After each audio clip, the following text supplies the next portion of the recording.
Alright.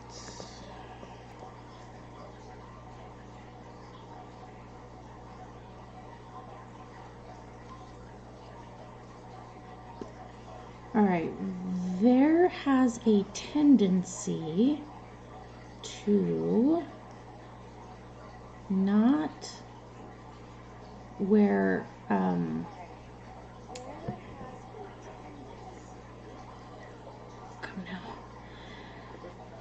where I am not seeing chat on YouTube, or not on YouTube, on what's it called? Oh dear. On Facebook. So if you are a friend of mine on Facebook, which is at this point the only way you're gonna why is this being stupid?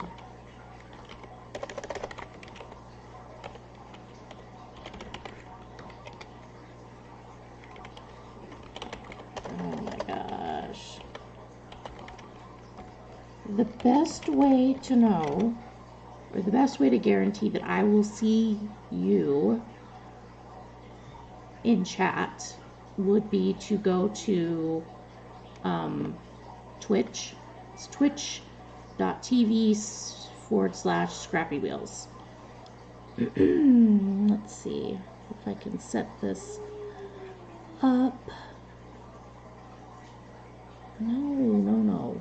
Oh. See, stop it. Hateful thing.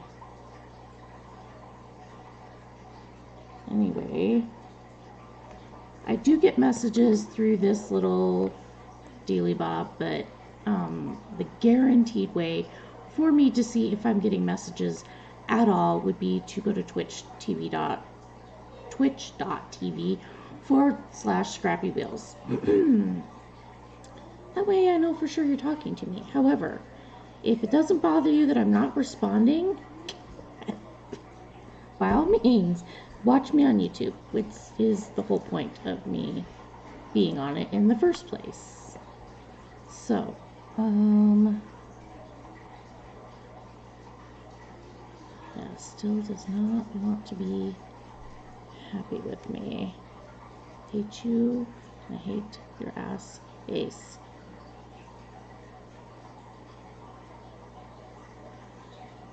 Whatever. Anyway, so this week has been interesting.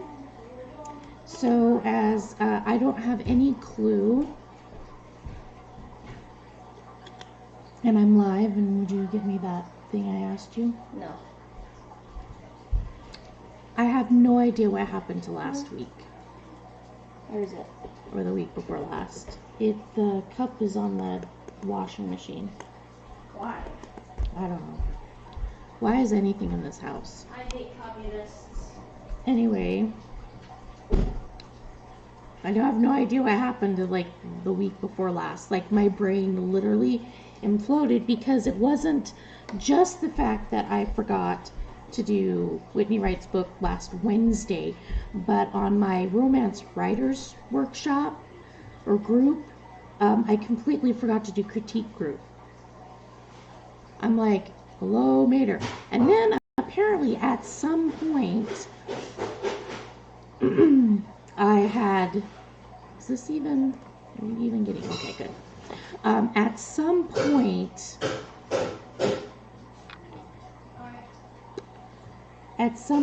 last week, I was having problems with Discord and deleted Discord, but apparently thought I had reinstalled it and it's not there.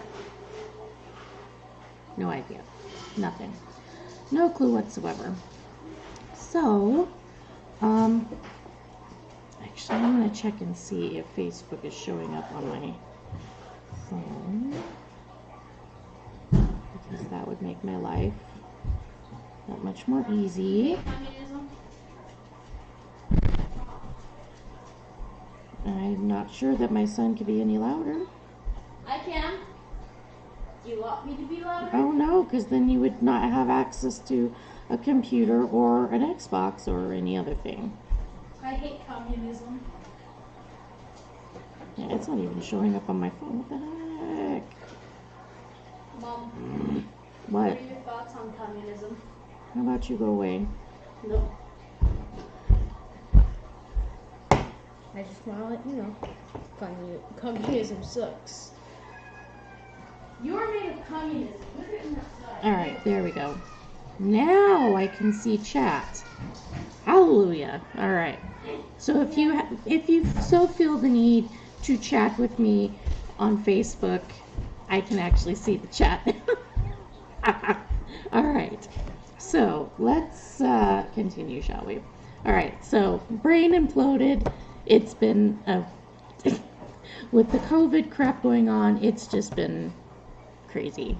Anyway, so this week I have been tripping hardcore on nostalgia. I started writing another book.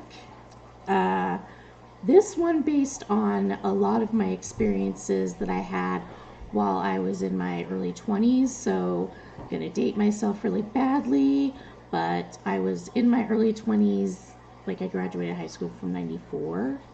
So, I'm old. And anyway, so, what the heck? Sorry. There it is. Jeez, bonkers.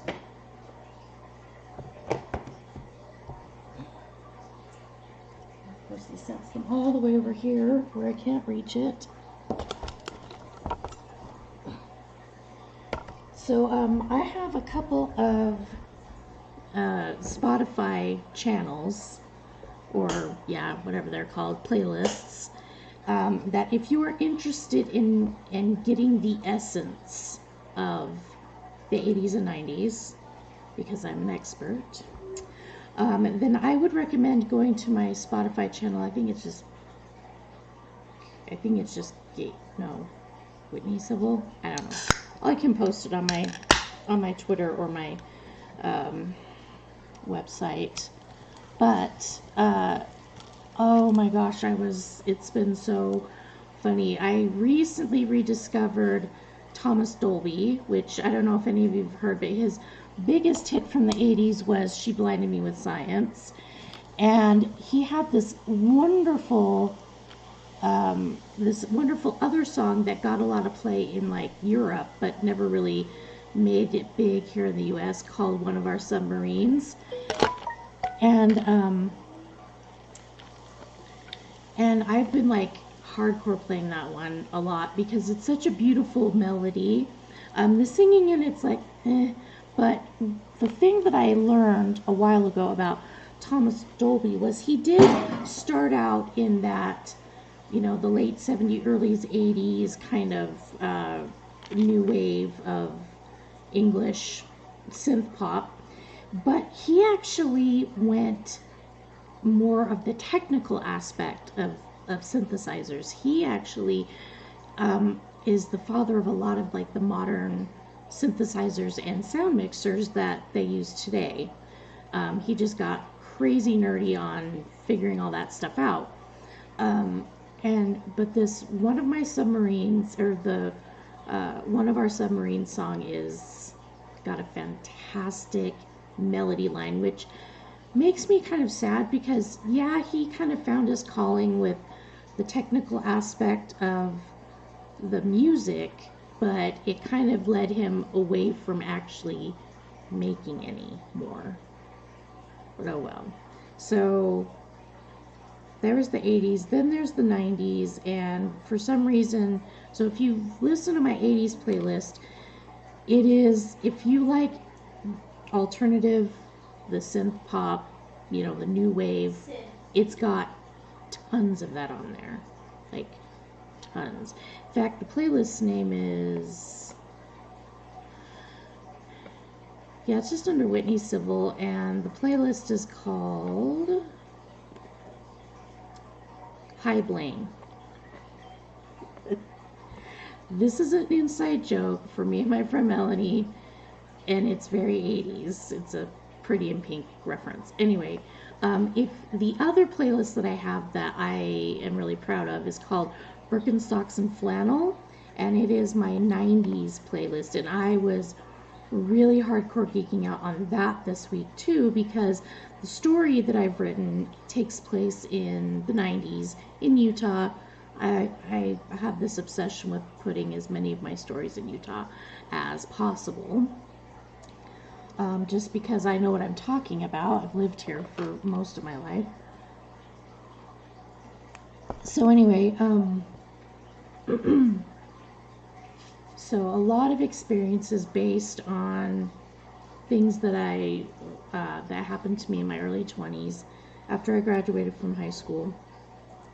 And I have yet to decide if this book will actually ever get published, because I can guarantee you that if certain individuals that I know that I am still friends with on Facebook were to read this book, they would know exactly what I'm talking about, where I'm talking about, when I'm talking about, and who I'm talking about. And how you're talking. No, not how, who.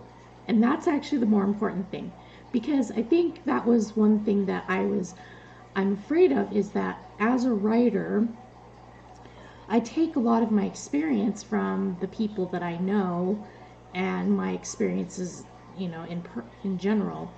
And it's not that I'm intentionally trying to vilify people or put them up on pedestals or anywhere in between. It's just that for the purpose of the story and for the purpose of the character, you fit within a certain, you have pieces of yourself that I am using for that character. So, but the problem is that sometimes when you're creating the story, it's not so much that you really need a villain or you need a hero, but that kind of is how it ends up turning out. Hey, Shelley. And so if you find that the character that you're reading about, once I get my books published, that is, and it sounds an awful lot like you, it might actually be. But if you're the bad guy, I'm sorry. Maybe you just made a really good bad guy at the time. I don't know. Anyway. I'm actually kind of tempted. I don't know exactly what I'm going to be doing tonight. I think we'll start out in Dark Mountain for tonight, and then if I'm not getting what I need from Dark Mountain, then I might switch over to one of my newer novels. It's in that series of I have a series of books that I have planned called the Young Single Austins, and it's a play on young single adults. So it's all about people in their early 20s in the singles wards, trying to be good, trying to be, live their life according to the gospel. But as we all know, we're all human beings, so life doesn't always necessarily, we're not always Anita Stansfield novels or Jack Whalen novels. Just kind of how it works that way. And I don't honestly believe in writing like that. I'm not saying I'm going to be writing anything raunchy or inappropriate, but the fact of the matter is that we, as mortal children of our Heavenly Father, don't always do everything He asks us to do, and we may not do it perfectly, and we may get rebellious and not want to do it at all. So it's just kind of one of those things where I really feel like there needs to be a light shown on that so that people can actually see themselves in these characters, because it's really easy, and I've had this personal experience myself reading LDS Fiction, and it's like, it's all the goody two-shoes and their bubblegum problems. And it's like, okay, but that's not really the way life works, people's children fall away from the church and end up on drugs, and or people's husbands cheat on them, or people's wives like go off the deep end, or it's just a variety of problems that there's this culture that says we can't talk about these kinds of things because that would suggest that what we teach is untrue, which is actually should be exactly the opposite.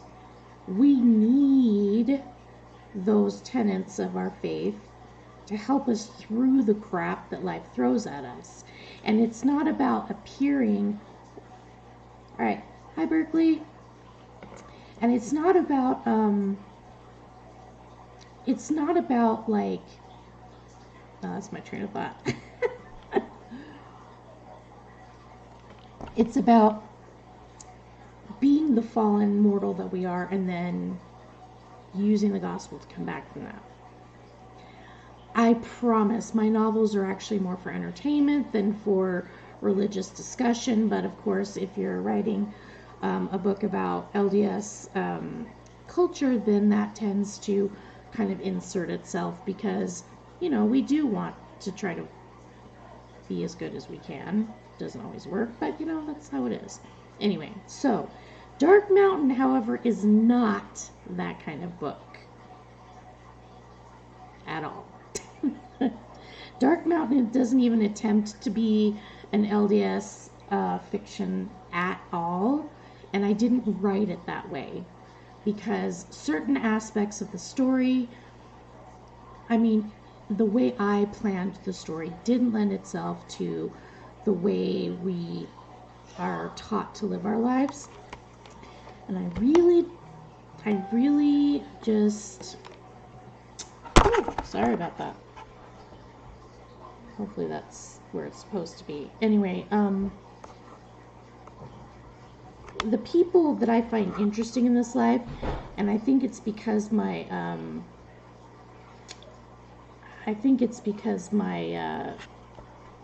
oh goodness, my parents are converts to the LDS church, that they didn't always live the gospel standards, and my extended family are not members of my church either, and so they don't live the LDS standards, and that doesn't make them bad people in any way. It just makes them people. So I've always not been so hyped up on and all my characters being LDS, because sure, we're all different and we're all interesting, but there are some stories that are more interesting than others. Alright, so on Dark Mountain is, in case you don't know, or if this is your first time here, Dark Mountain is a modern rewrite of Jane Eyre. And if you don't know what Jane Eyre is, then go to your computer and type in Jane Eyre, and then read a synopsis, and then, because I'm not going to answer that question. I'm not going to answer that question. But in this particular case, and it's funny because I was explaining this to a friend of mine the other day, and there's so many adjectives that I added on to my title, my main character, Hannah. It's like, I didn't intentionally try to shove in all of these, like, highly social statement, like, these, like, big social statements in, like, one person, but it just kind of turned out that way. And so, if you take Hannah's description, she is a wheelchair-bound paraplegic female, a foster child because her parents died in a horrible car crash, and she's a college graduate working in special education with an emphasis on autism. So she's a lot of things. And one thing I love about her is that she is sort of it's funny, kids about that age, there's such a optimism and a confidence that is tempered with that really, like, the lack of experience for one, and then the insecurity of all of a sudden having to make these huge life decisions all of a sudden. And that's how it felt for me when I was in my 20s. It was like all of a sudden I'm like, oh my gosh, I have to make a choice as to what college I'm going to or what job I'm getting, and this is going to affect me for a long time. So anyway, so Hannah is all of the above, I guess we'll just say. And she goes to work for a rich man up in the Immigration Canyon in Utah, right outside Park City. There are actual huge houses that are not actually listed on Google Maps or like on the street Google Maps, but if you actually zoom in, you can actually see these enormous homes that are sitting up on the mountain. That was kind of one of my ideas, was where I got that from, was I was goofing around one day and saw that there was like these huge homes, but the streets weren't listed, and it was like, right. And I'll bet you there's gates up there too, which there probably are. I never took a drive up there, but anyway, so she's up on this. So then that replaces the brooding countryside manor and sticking it up in the mountains instead. And then we have our love interest, and instead of Mr. Rochester, he is now David Kent. He's a businessman here in the Salt Lake Valley. He basically, most of his businesses revolve around distribution. Not that that's important to the story, because I really don't honestly talk about it that much in the actual book itself, because nobody really cares, and it doesn't apply to the story anyway. Suffice to say, he's just a rich guy, and he, in his wilder days, had a autistic child dumped off on him by an ex-girlfriend. He then adopts this child, takes her in as his own, but the problem is because of her neglect all the years that she was with her mother, she's she didn't do very well in traditional school settings. So now he's decided that he's going to hire someone to come in and not only be it's basically what an original governess was hired for. Governess was not only in charge of children, but she was also in charge of their education as well. So Hannah's now a traditional governess for a rich dude up in Park City. And of course, Hannah's 21, so she's young. She's disabled, so that adds an element of otherness to her, which is the entire plan, because you can't, the whole purpose of Jane Eyre was that she did not belong anywhere. In the book, she has to go live with her aunt, who treats her poorly, so she doesn't belong there. She ends up at a charitable institution, or basically a charitable girls' boarding school, and she hates it there because they treat them so rotten. And then finally she gets this job, her first job outside of this very narrowly defined place, and finds all of a sudden that it is still lonely, but I'm my own person now. This is fantastic. And then she meets Mr. Rochester, aka David. And in this particular case, one of my biggest beefs about Mr. Rochester was that he was a jerk. I mean, like, we're not talking like, oh, you crazy guy. No, he was like a real jerk. Like, he jerked her around, was rude to her, and so I wanted to kind of soften the edge off of that a little bit without taking away the idea that here's this man who has every advantage in the world, and yet he is cynical, he's sarcastic, he's a pessimist, and he views life very negatively, because you know, when you are raised in a family that are emotionally and that are emotionally abusive, you tend to head that direction. And then, of course, because of some of his poor choices when he was younger, it only compounded this notion that whatever he did didn't matter, and that because he was the one with the money and the power, he could pretty much do whatever he wanted. Not a good way to grow up. Not a good way to slide through your 20s, because by the time you hit your 30s and 40s, all of a sudden you think that that's totally okay.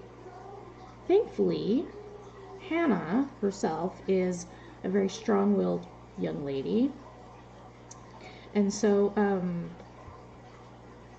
she doesn't put up with this crap. And that's the beautiful thing about taking Jane Eyre from the 1840s, 50s, 1850s, and zooming it back up to modern day, because back then Jane was very sassy, like more than the normal, like people were probably shocked reading how she would talk to her employer, because she was very straight up with him, but she was never overly critical of him to his face, and she basically let him get away with a lot more crap than a modern young woman, I think, would. So that was kind of the whole other thing with Hannah, was we're going to take that whole idea of a young woman who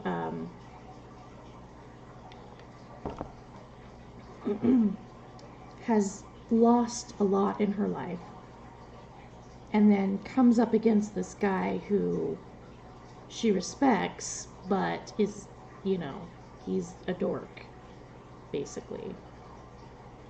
So where we're at today is we're about halfway through what I kind of have come to call part 1 of the book. I've had to restructure it so it doesn't look like it's part of part 1, but it really is, because part 1 deals with her time getting hired, and then when she leaves David after she finds out about his first wife and the lies he's told, and she's out of there. But for right now, we're about halfway through book 1, where they are still kind of in that process of getting to know each other.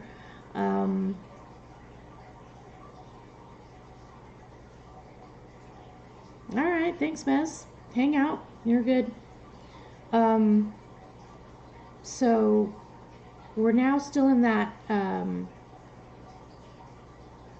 whole part of her experience getting to know David, and so what we're looking at now, because we're getting closer to sort of that first emotional climax, in which, so David understands that even though in today's society, him dating his employee, isn't necessarily frowned upon as it had been back in like the 1850s, it's still not exactly the most smiled upon situation, right? So he understands that this attraction he has to Hannah, because of her mouth, she's sassy, is probably something he shouldn't do, but as in with a lot of guys that are used to getting their way, can't help himself a lot of the time. So he's trying in the background to resist this growing attachment he has to her, and she, on the other hand, is sitting there basically telling herself the same thing. This guy's your boss. You shouldn't have a crush on him, because not only would he be able to just, you know, tear your heart to pieces, because David is her first real, true love, but he's also her boss. So, hey, how's it going? Welcome. We're just talking about this, where we're leading up to with this current section, so stand by. anyway, so we've got her saying I can't have this crush on him because if I do, this is like the best job I've ever had. Well, yeah, working McDonald's versus working for a rich guy in a house where they have a housekeeper and she makes all the meals and cleans the house and all she has to do is teach the kid. It's a pretty swanky job, right? So we've got her saying, I don't want to lose my job, but I can't help but feel attracted to him. And so this is kind of where we are at in that whole relationship with them both. In the story, David had to have knee surgery, which laid him up for about 6 weeks. And so all he's been able to do is be at home, which he never is because he's a workaholic. And this is why him and Hannah have had an opportunity to get to know each other really well, because she's kind of like the only other adult in the house besides the housekeeper. So this is where I'm also going to, we also bring up the topic of drug addiction, because in the story, Hannah's parents were killed in a car crash that put her in the wheelchair because of a guy that was high on OxyContin and fell asleep at the wheel and crashed his car into their car. And so, so this section is very much, we're going to be talking about drug addiction and how that there is an effect that happens. Let me make sure that I'm actually talking about the right spot. Yes, good.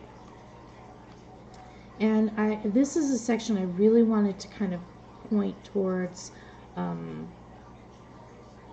There's two sides to every problem.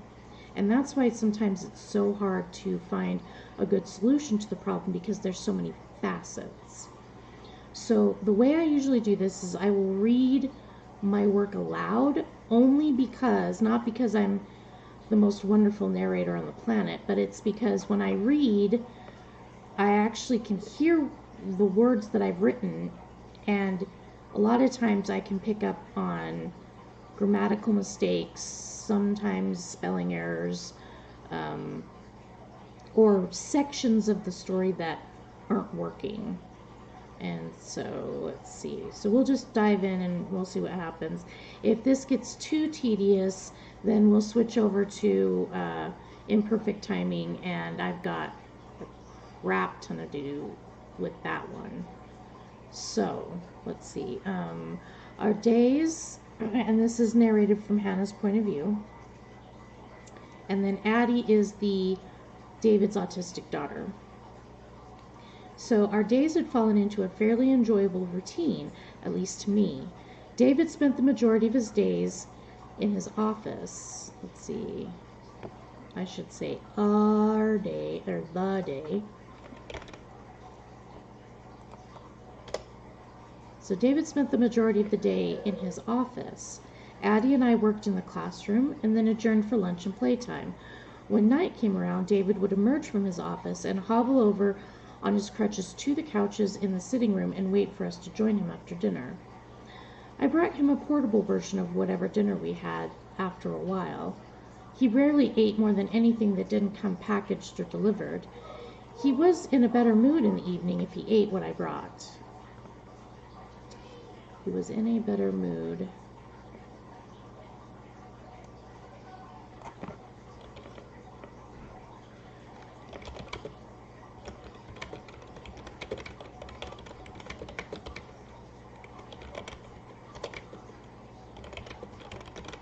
So his mood seemed to improve, or his mood if I brought him dinner. I don't like the word seemed. His mood.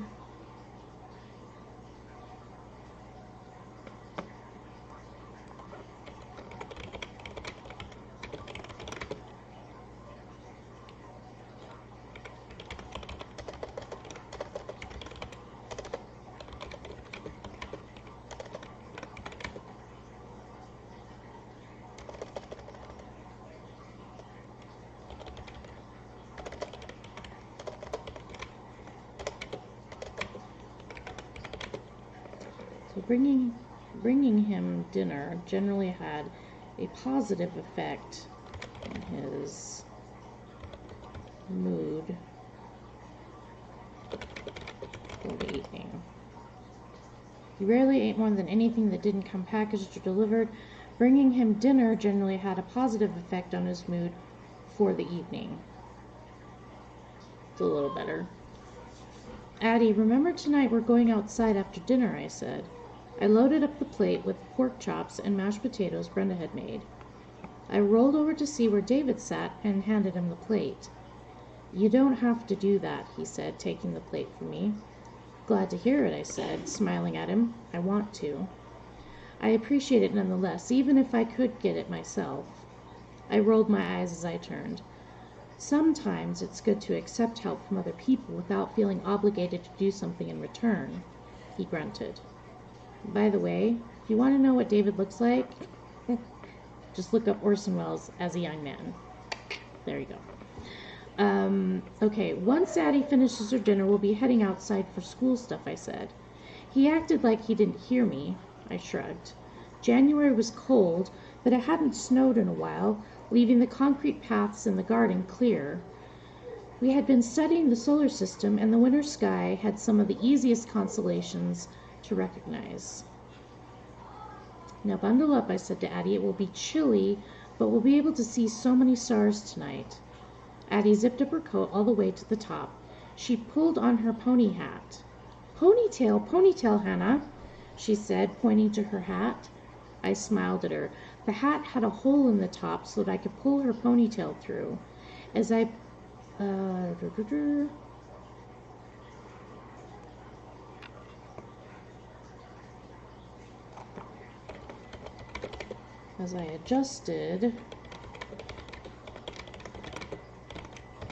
adjusted the hat on her head, my finger felt something sticky. Ugh, Addie, when was the last time we washed this? Is that strawberry jam? No, she said, grabbing the brim of the hat and wriggling it out of my grasp. She pranced around the room, making horse noises. I vowed the next time she was asleep, it would end up in the clothes washer. We went out to the patio door and made our way out to the gazebo. Oh my gosh, what is this with the repeating words? It's like, what? Okay, hold on. We just do this. We made our way out to the gazebo. You would like to know which ones? We will get there. There will be reference to a couple of them, actually. And Mez09 on Twitch is saying that they would like to know which constellations they're talking about, which we will get to. Alright, we made our way out to the gazebo. Did you remember your notebook? I said as I set down our stuff on the benches. Yes, she said, staring up at the sky. I handed her a small flashlight. There's one for you, I said, and there's one for me. Okay, I'm going to get rid of some of this. Purple prose.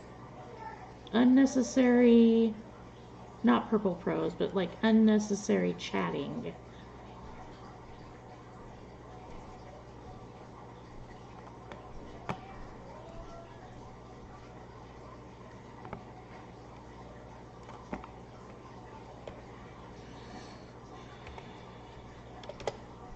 Okay. I handed her a small flashlight. Addie immediately turned it on.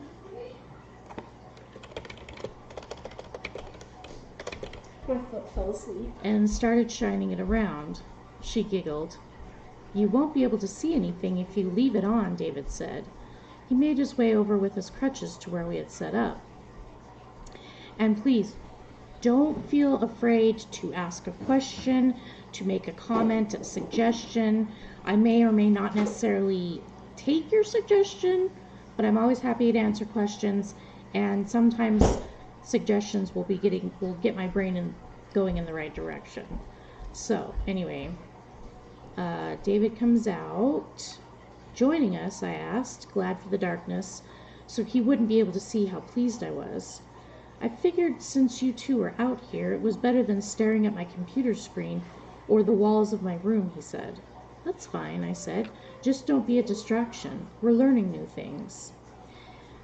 That also, the distraction reference is actually kind of her dig at him from an earlier conversation.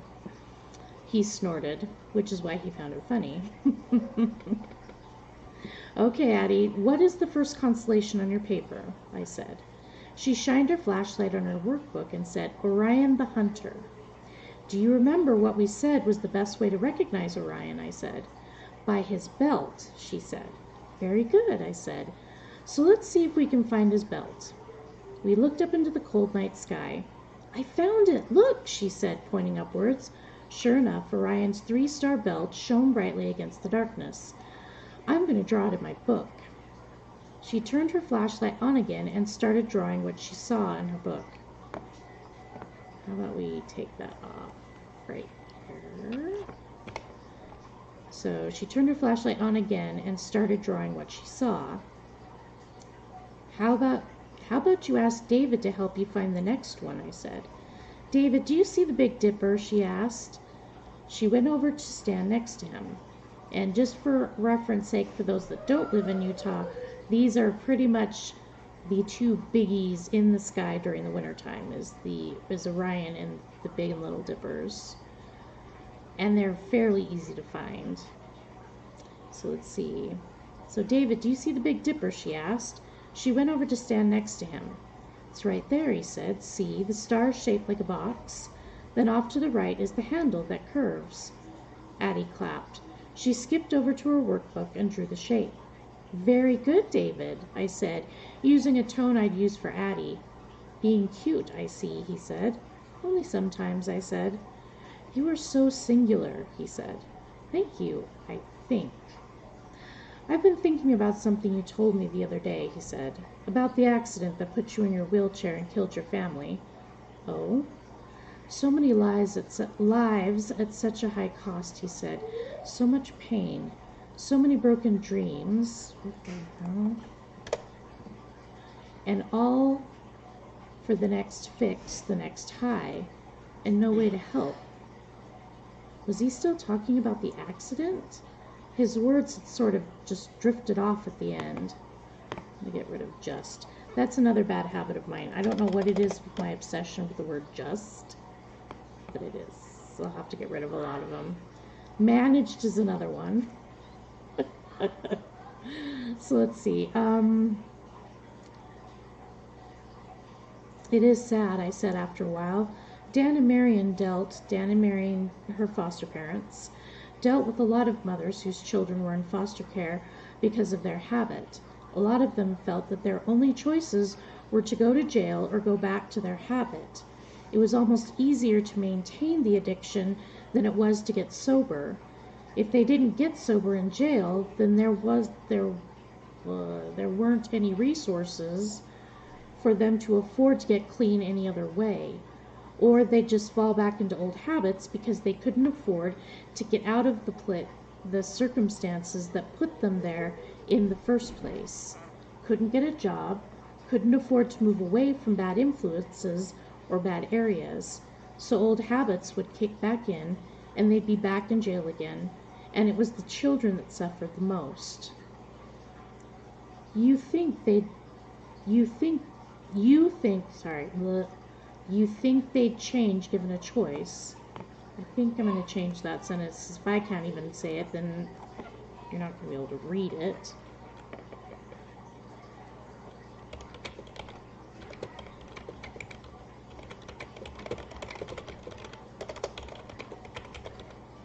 If they had a choice, do you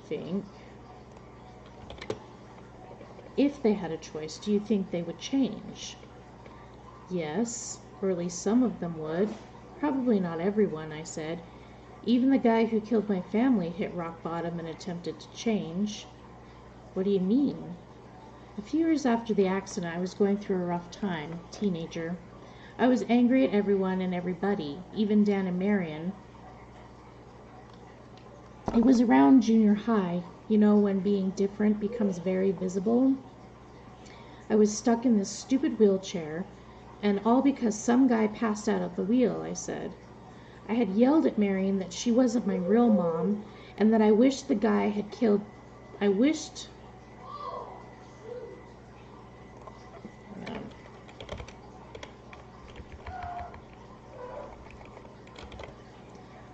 that the guy who had killed my family had died too. That's when Marion gave me a letter from him. He was writing to me from prison. Marion said she almost didn't give it to me, but she wanted to show me that everyone deserves a chance to change, and that given a chance, they will. The man said that he'd been high on several OxyContin that day, he'd sustained an injury while in the military, and he'd become addicted. He said the only things he remembered from the accident was bumping his head and finding me still stuck in the car crying for my mother. He said once he realized what he'd done, he didn't fight the cops or the lawyers or the courts or being put in jail. He just cared about the fact that he needed to get clean and turn his life around as penance for what he had done to me. He didn't want to hear from me, but he wanted me to know. He said that he was spending the time in jail to get healthy and sober, and that he hoped one day I could forgive him. And did you? David asked. Mostly, I said. I'd be lying if the thought of the accident he caused didn't make me furious sometimes still. But I'm glad he realizes what he did, and he's trying to change. You're too good by half, he said. That's not true, I snapped. I'm not good. I'm choosing not to let it make me bitter. What I wanted to say was, don't patronize me, but I didn't have enough courage for that. Sensitive about it, I see, he said. Don't worry, I don't view you as some paragon of I don't view you as some paragon of virtue.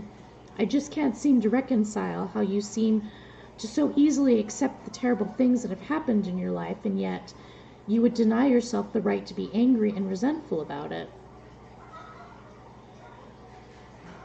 That may be how you would, but not me, I said. I can't go around being angry all the time. It's too much energy. I'm much happier when I live for my future. That future with the career, husband, and children, he said. Yes, I said. I know it's simple, but if I can't have my family, then I want to make one so I can give them what I might have had. He looked like he wanted to say something further, but his face suddenly closed off. He looked up into the night sky for a moment before he said, This idea of not being able to afford the help intrigues me. I never really thought about it in that way. My experience has been that you either want help or you don't. And if you want help, you go and get it. It's definitely not that simple, I said. People without means have a lot of hard choices to make, and most of them hinge on the fact that they don't have the resources or the support. He nodded. It's a horrible disease, drug addiction. I knew someone once, a long time ago, he mumbled. I had someone close to me with the same problem, and it didn't make any difference what I said or did. They refused help. They still refuse help. They're so caught up in their addiction that they don't know how to be any other way. His haunted eyes looked at me. Maybe one day they'll be ready, I said. Or, one day, someone will find them in a ditch somewhere beyond help, he said bitterly. That's terrible, I said. That has been my experience with drugs, he said. How do you get someone to accept help when they don't want it? They could be drowning, and they would turn their head away from the hand that reached out to save them. How do you help them understand that there is more to life than parties or drugs, that their family suffers as much or more than they do for their inability to walk away from the poison? I put my hand out to rest on his arm. I don't know. There's no way to predict who wants to get clean and stay that way, whether that's for their children's sake or their own, and who won't. But I know that it has to come from them. Exactly, with love and care. But unfortunately, even people don't have even that.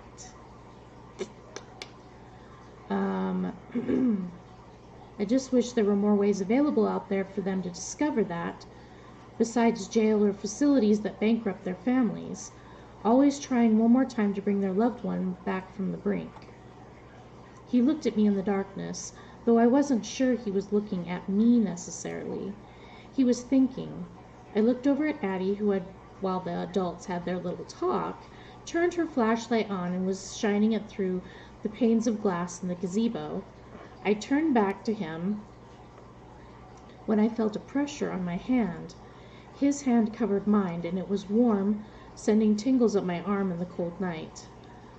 "Yes, you are truly a singular person, Hannah," he said. The way my name rolled off his tongue sent shivers down my spine. "And I think I know what it is about you. You're an old soul in a young body, like a powerful witch trapped in your broken yet conventional form, and you cast spells with words and ideas." "I'm just someone with a big mouth and even bigger ideals," I said. "And the inability to stop once I get going." "You're passionate, yes," he said, "and I pray for your sake that you never learn to stop once you get going." I pulled my hand away, berating myself for keeping it there so long. "We're like friends, someone interesting to talk to," I said to myself. "Any more than that, and there could be consequences you won't know how to handle." All right. That's that section.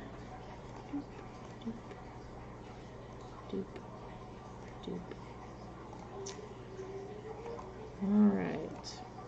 Now, in this next section, we're going to find out about Addie's mom, how Addie came to be part of his family.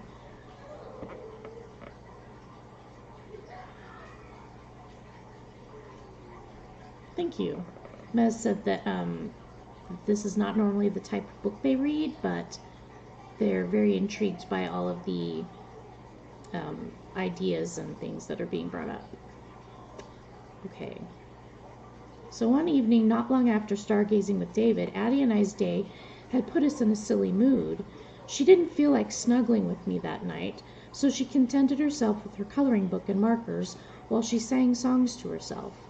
Normally I'd feel like reading, but tonight I was antsy, which made me a little bold. I looked over at David, who as usual sat quiet and still, and stared into the fireplace. "David, can I ask you a question?" I said. He grunted. I took that as a yes. "A while ago you said something like Cheryl wasn't your mother anymore." Cheryl being, well, you'll find out in a second, but it's basically his errand girl. Who is, if you're familiar with Jane Eyre, kind of takes the place of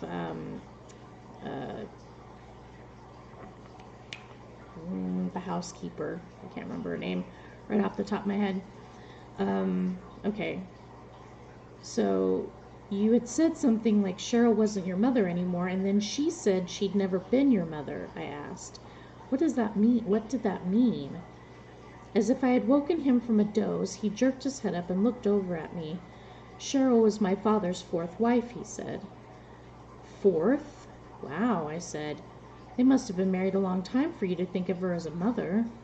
"No, I think their marriage lasted 9 months. It's sort of an inside joke with us, though. She's a very mothering person, and she liked me more than she did my father." He said, "His loss." "No doubt," I said, not sure where to take the conversation at this point. I hesitated, but I figured if I was going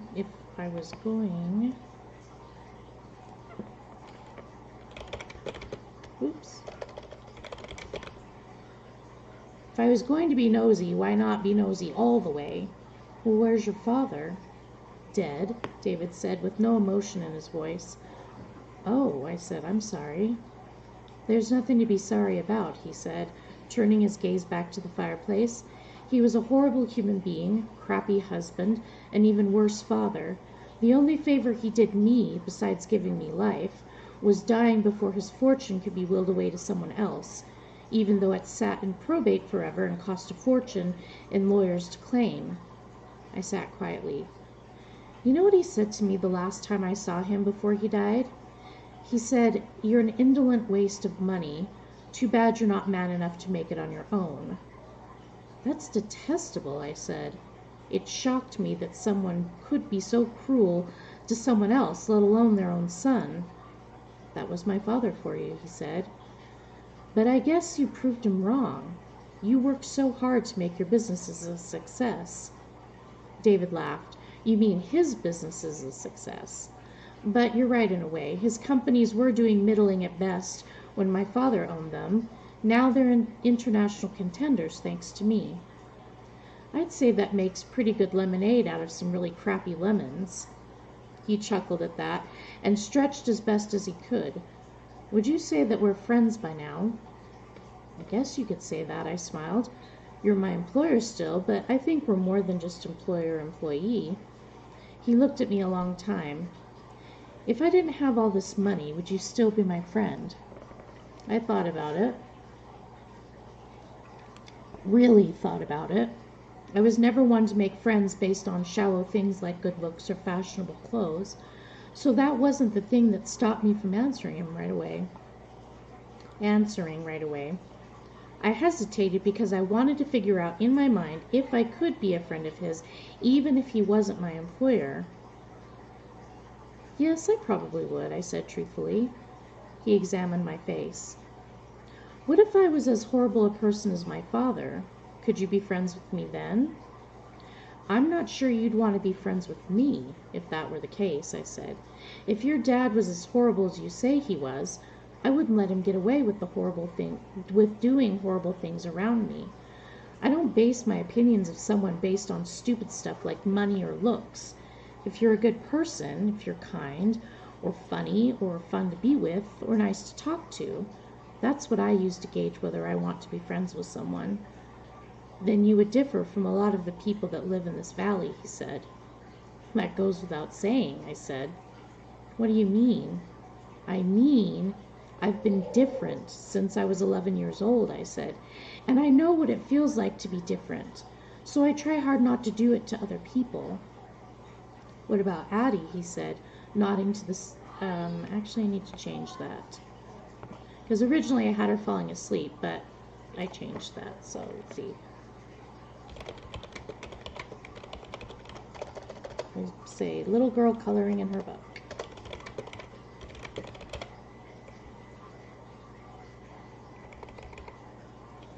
Shall we put your scruples to the test? His choice of words made me nervous. What do you mean? Let me tell you a little story, and then we'll see where you stand with your opinion about Addie and myself. About 5 years ago, I lived in New York City part-time for a while. I was looking for fun and companionship. I met Trisha, Addie's mother. She was tall, blonde, a triple threat actress, singer, model, and I couldn't get enough of her. We would party. I would buy her clothes and jewelry, and even funded a demo for her singing career. One day she came to me crying her eyes out. She told me they had kicked her and her daughter out of their apartment, and so I, being the gallant gentleman that I am, offered to let them stay with me. So they did. But I would get home from work and find Addie wandering around the apartment, dirty, hungry, and all her toys spread all over. When I asked Trisha about it, she would just tell me to mind my own business. To mind my business. Addie was her daughter. Then one night, she left her phone sitting out on the kitchen counter, and I couldn't help myself. There were raunchy texts and worse pictures to some guy named Bill. Some of the texts were between them about me, making fun of me and how gullible I was. I was so angry I left the apartment to cool off. But I called her and told her to get her stuff and get out. I figured I would give her some time to do it, so I got a hotel room for the night. When I got back in the morning, her stuff was gone, but Addie wasn't. Her mother abandoned her to someone who, for all intents and purposes, was a stranger. I tried finding Trisha, but even with the help of a private detective, she had disappeared into thin air. So now you know. She's not my daughter. She is legally mine, though. I couldn't just leave her in New York City, so I brought her here, got the correct paperwork, got lawyers, went through the courts. I made sure she had everything she needed and then some. When she didn't do well at any of the schools I put her in, I asked Cheryl to hire a caretaker and teacher. It took us a while to find a good fit for her. She is sensitive to change and new people, and she wouldn't warm up to just anyone. That's when Cheryl hired you. We're back to you now. I can only imagine that you're thoroughly disgusted with my behavior and the woman I slept with. Am I to expect your resignation now? Why would I do that? What about any of this is supposed to make me feel different about Addie? I asked. She's the victim in this story. I love Addie like a little sister. I don't care how she got here, but I'm glad she got you, regardless of how you feel about her and the way she came to belong to you. And she loves you so much. Besides her favorite videos online, you're all she talks about most days. His frame hunched back into the couch cushion and looked away from me. It confused me. He did all the things you would do for someone you loved, but he couldn't say it outright. Then I got angry. Children are innocent of their parents' sins. All children do is love unconditionally.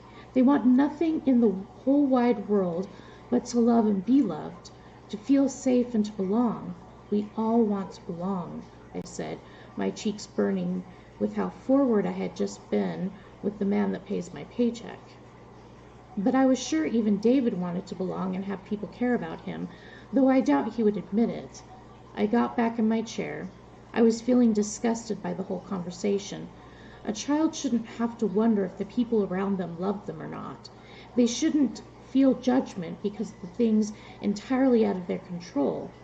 I was putting the Afghan back on the couch when I heard David speak again. Addie has nothing to do with the sins of her mother. I know that, David breathed. People here don't like unconventionality. It scares them. I thought it would scare you too. Seeing as how little you know about me, I will tell you something. There are a lot of things I'm afraid of, but Addie isn't one of them. Her disability isn't one of them. Her youth isn't. Even you. I'm not afraid of you either. David chuckled. Well, there's that, at least. I wasn't afraid. I was annoyed, and I didn't appreciate the feeling I was being made fun of. I'm headed to bed. Come on, Addie. It's time for bed. She remained, let's see. I guess I did have her fall asleep. What? Let's see. Let's change that then.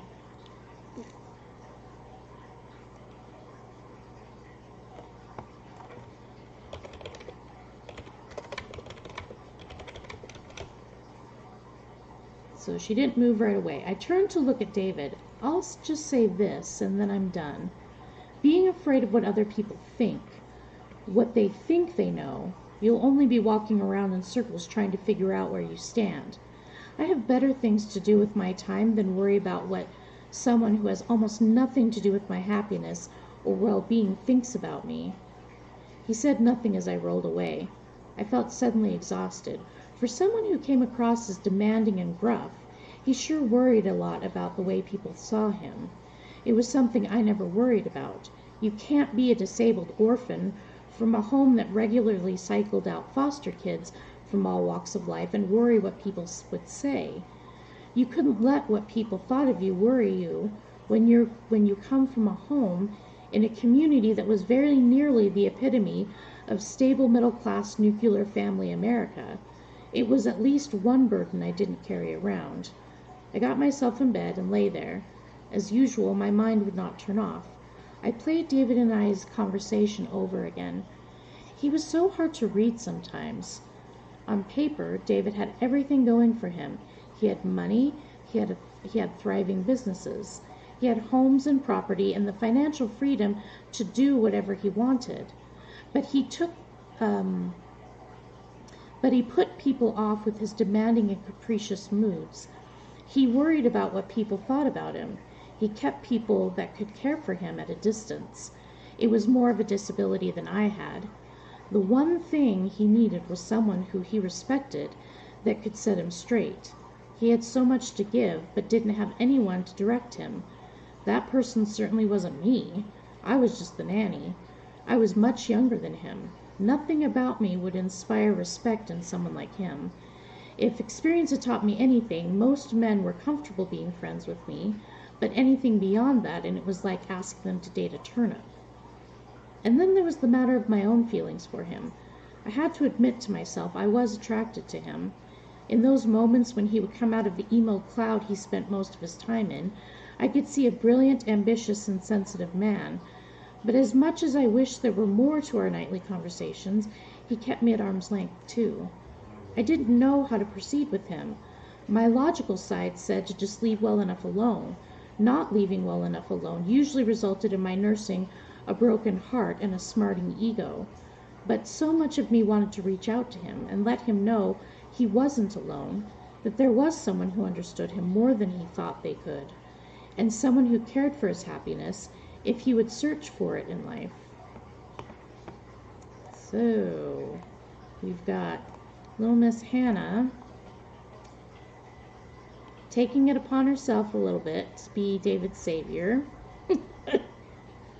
Not always the best move, because people need to want to be saved, or they need to find it within themselves to get them out of whatever it is that they're whatever it is that's bringing them down in their life, basically. But I was explaining to somebody, we're in our early 20s, like 18, 19, 20, 21. We have finally come into our own. We've got life, like a bull by the horns. We're gonna rock it, and we're just so awesome. And yet, sometimes I don't think we necessarily understand that people don't always do what you expect them to do. And definitely not what happens in this book for sure. Okay. Now we're going to come to some fun stuff. Fun stuff? Yeah. I don't believe. Fun stuff. I don't believe. We're getting out of the romance for not really, but we're we're coming out of our head for a minute. How about that? We're coming out of our head for just a minute. I dozed off with these thoughts in my head when an unexpected noise woke me up. I strained to see if I could hear it again. Footfalls sounded outside my door. Someone was walking around in the hall this late at night. No. That's my other series that I haven't even got to yet. Okay. There's no monsters in this book. Well, the monsters are the people. How about that? There really is no bad guy per se in several of my books, actually. Mom, you're wrong. It's Billie Eilish. Yeah, Billie Eilish is a monster. No, she's the bad guy. She's just this generation's Fiona Apple, and she'll probably move on with her life eventually. All right. Speaking of 90s nostalgia, Fiona Apple. All right, so in the quiet dark, I could hear someone try my doorknob and then slowly crack the door open. I couldn't see who it was. At first, I thought it might be David, but he had never tried to get into my room before. Even if he wanted to try, his knee would keep him from trying anything nefarious. Before the door closed quietly, I could hear whispering, except the sound of the whispers were not male. It was female. A shot of fear rushed into my stomach. Cheryl would never be here at this time of night. Someone had broken into the house. I fumbled around in the dark for my cell phone. I grabbed it and got into my wheelchair as fast and as quietly as I could. I locked my door and then flew to the Dutch door to Addie's room. I let myself in and hurried to her hallway door. It relieved me to see that she was still asleep and that the intruders had not tried to go into her room. I quietly locked her room door and the Dutch door, and then pulled my cell phone out again and shakily dialed David's number. It rang until it went to voicemail. I tried again with the same results. Frantic, I dialed the security company's emergency number and instructed them to come as quickly as possible. Again, I tried David's number, but he did not answer. I could still hear the intruders in the hallway. It sounded like they were getting into the classroom across from Addie's room. I positioned myself next to Addie's bed. I didn't know what I would do, but no matter who or what came through that door, I would keep them from that little girl.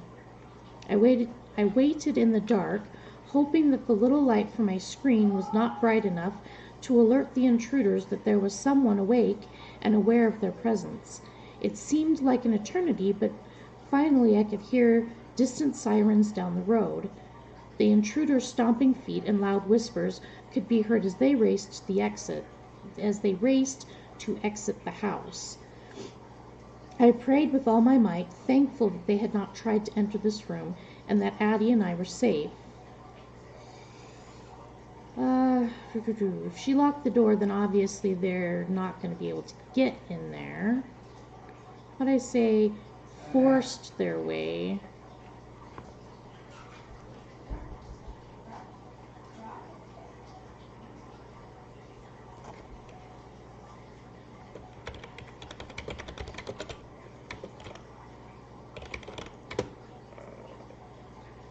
Okay, so I prayed with all my might, thankful that they had not forced their way into her room and that Addie and I were safe. I crept towards the door to peek out when David pushed the door inward. Let's see. How about I acknowledge the fact that I unlocked the door because it would be kind of hard to open the door if it was still locked, regardless of who was trying to open it.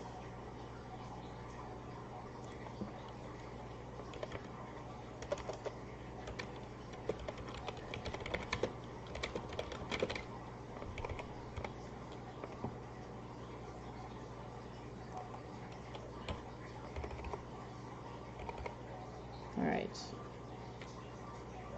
Addie and I were safe. I crept towards the door, unlocking it. Good night, Earth. I wanted to peek out. David pushed the door inward. He rushed to Addie's bedside. Goodness. He rushed to Addie's bedside as fast as his bum leg would let him, saw that she was still asleep, and turned around with a sigh. His brown eyes sought mine, and we stood staring. Okay, I'm gonna have to take that out too, because if we're sitting in the middle of a dark room, you're not gonna be able to see that he has brown eyes. Derpy derpy. Of course, she could always know that he has brown eyes, but I'm just saying, in a darkened room, you're probably not gonna see that. His eyes sought mine, and we stood staring at one another for forever. My heart still tried to beat out of my chest, but now I couldn't tell if it was because of the night's events or his stare that had me enthralled in the semi-darkness. He motioned towards the door of my room, putting a finger to his lips. I unlocked the Dutch door and crept quietly into my room, and yes, if you're in a wheelchair, you can creep.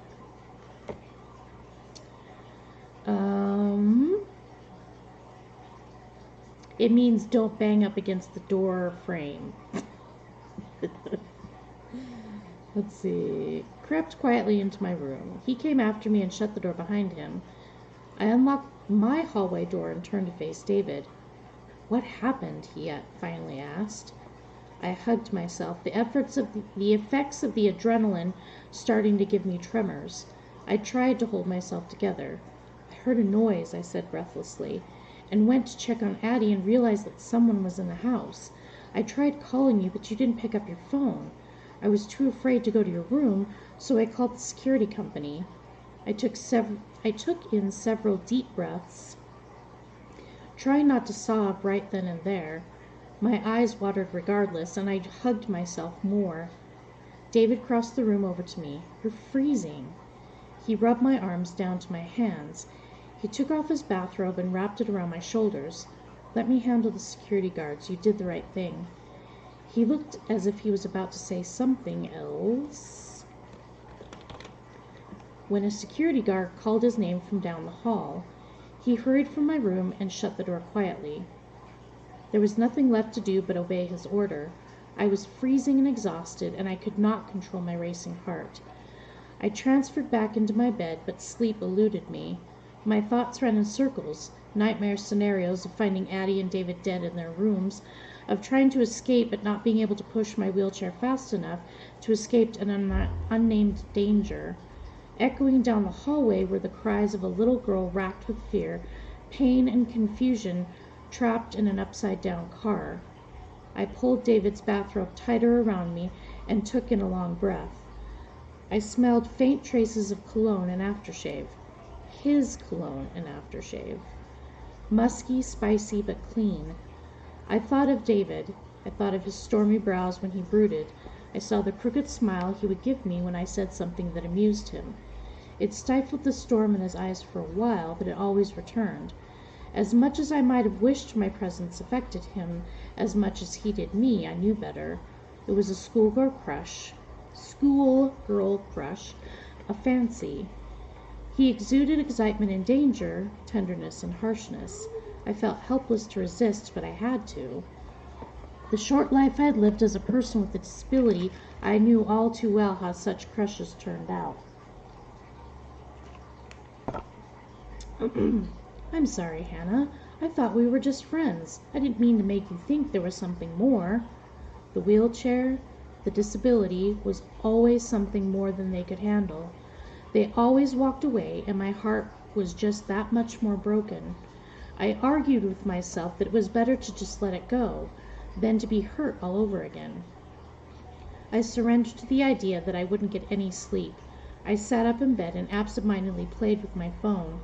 I reviewed the things I planned to do to stop myself from becoming more attached to David than I already was. Keep conversations to professional topics, get to bed earlier than I had done, and not interacting with David as much as possible without being rude. The latter one would be easy. David's leg was mending quickly, and he would go back to work soon. A gentle knock came at my door. David's head peeked in. The police want you to give a statement, he said. You think you're up for it? I can tell them to come back tomorrow. No, I'm fine now, I said, transferring to my wheelchair and gathering up his robe in my lap. I handed it to him. Thank you. He nodded. I came downstairs and told the officers, and just FYI, there is an elevator in the house. That's how she got downstairs. Let's see, okay. I came downstairs and told the officers what I had seen and heard. They did some photo taking and then left David and I alone. I slid off the seat of my wheelchair over to the couch and wrapped the Afghan around me.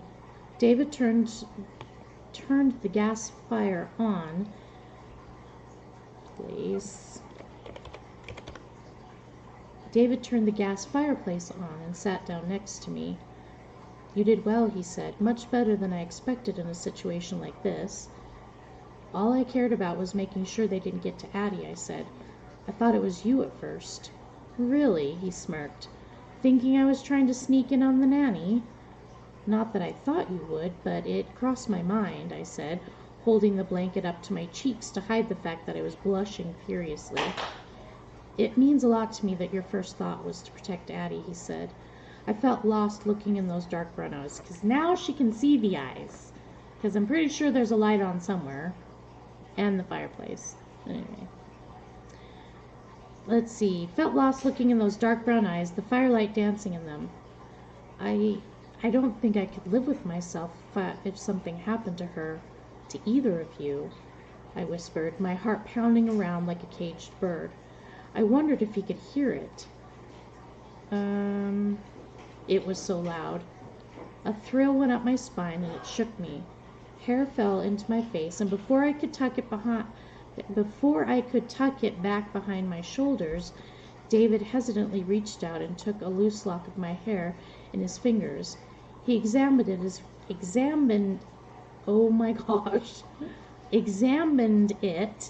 as he ran his thumb along to feel it. He looked up at me and then slowly tucked the hair behind my ear. His hand lingered against my skin for only a brief moment as his face seemed to reach for mine. My chest heaved in and out as he looked at me. I pulled in a small heated gasp, and suddenly he pulled back. "You'd better get to bed," he said, his voice distinctly more husky than before. "Dawn comes early." He stood up and held my wheelchair for me so that I could transfer with ease. I moved myself from cushioned seat with a wild idea. When a wild idea. See, reading aloud is a good thing. When a wild idea hit me,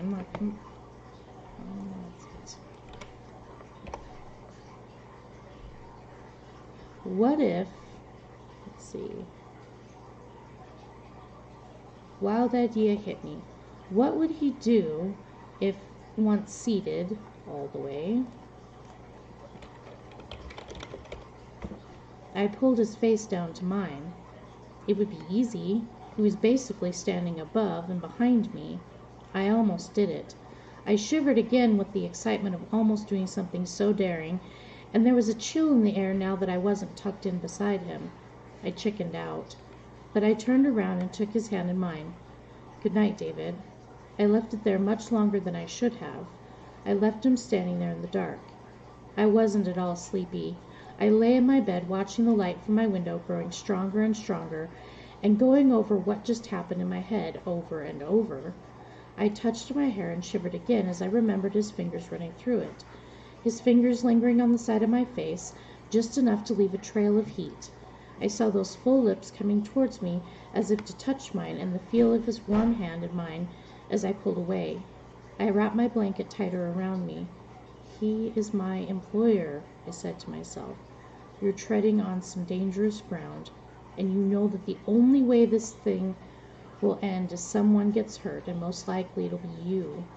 But I couldn't get the smell of his cologne out of my nose and the feeling his hand on my face out of my head. I was in so much trouble. Yes, you are, my dear.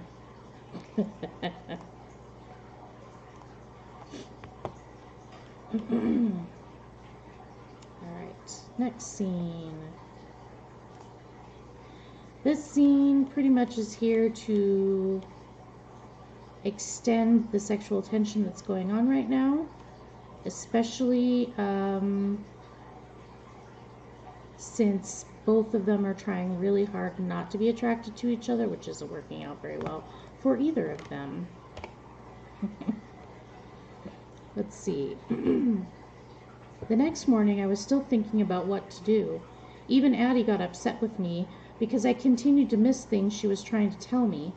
The only solution to the problem, besides quitting, was to put some distance between David and me. I tried so hard to justify it. He'd be going back to work soon. He had referred to me as the nanny again. He hadn't done that since we first met.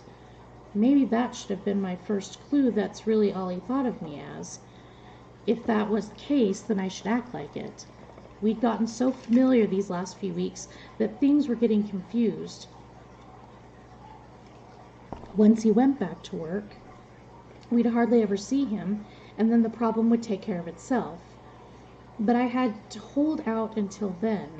So the plan was not to spend so much time down in the sitting room in the evenings. I could read my books or entertain Addie just as well in my or her room, put her to bed, and then go to bed myself. David wouldn't like it, but that was too bad. I tried it that night. I put Addie to bed early and tried spending the night in my room reading, but not long after I got a text from David. "Are you coming downstairs? Are you avoiding me?" My heart clenched. He'd seen right through me. I debated for about 30 seconds if I should go downstairs or not, but I couldn't help myself. I wanted to see him. I wanted to talk to him. And if he was going back to work soon, then these would be the last few times I'd be able to do it for a long time. He might truly go back to thinking of me as just the nanny, and then he wouldn't treat me any differently than he did Cheryl or Brenda. David sat on the couch in front of the fireplace staring at the flames. He didn't seem to notice me as I rolled up to the other end of the couch and transferred over to sit across from him. Despite his text, he didn't seem to be in a mood for chatting. I pulled out my book and read. I was nearly through my chapter when he spoke. "What makes a person decide if they want to spend the rest of their life with another person?" he asked. I thought about it for a moment. Not that I had any experience with that, but Dan and Marion's marriage had been solid for over 20 years, and they still seemed to like each other. But I had never got around to asking them how they got to the point of, "Hey, let's spend the rest of our lives together." To me, they just complemented one another. Marion was the rock, and Dan was the fun one. It worked for them because they supported each other, worked together, and brought up their foster family together. There wasn't one thing that was just Marion's to do or Dan's to do. If something needed doing, from dirty diapers to cleaning up vomit from bedclothes at 3 a.m., they did it together. I always thought the person I married would be strong where I am weak, but loved me anyway. Someone who saw me as a person and not a wheelchair. Someone who cared as much about my happiness as I did theirs. Or someone who, when it really comes right down to it, I couldn't live without. Someone you can't live without," he mumbled. "You really think that's all it takes?" "I don't know," I said. "I've never been in that situation before." "You've never been in what situation before?" he said. "I've never been in love with someone before," I said, though I tried and failed to stop blushing. "I mean, I've had crushes on people, but I was usually friend-zoned pretty hard right off the bat." "Why? Because of that?" he said, pointing to my wheelchair. I nodded. He sat silently for a moment and then shook his head. "Then they were idiots," he said. I gave him a small smile. "Thank you," I said. "For what? I'm only telling the truth. You're no different from anyone else, and you're far and away a lot more intelligent and capable than some people I have working for me." I couldn't look at him. I knew he wasn't purposely trying to flatter me, but it made warmth radiate from my heart all the way through my body. "Now I've embarrassed you," he said. "You're not used to hearing such praise from a man." "No, I'm not used to hearing that from anyone," I said. "And I might not believe them even when they might be sincere." "Well, that's your problem," he said. "Can't go throwing away compliments from people unless you really never want to get them again in the future."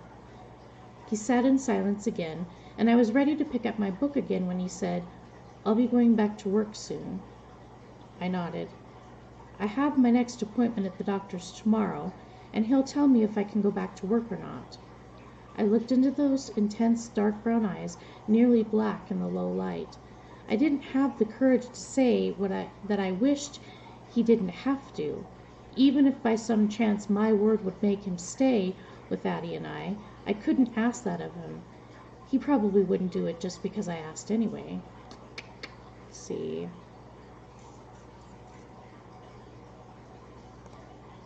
I'll get rid of that anyway.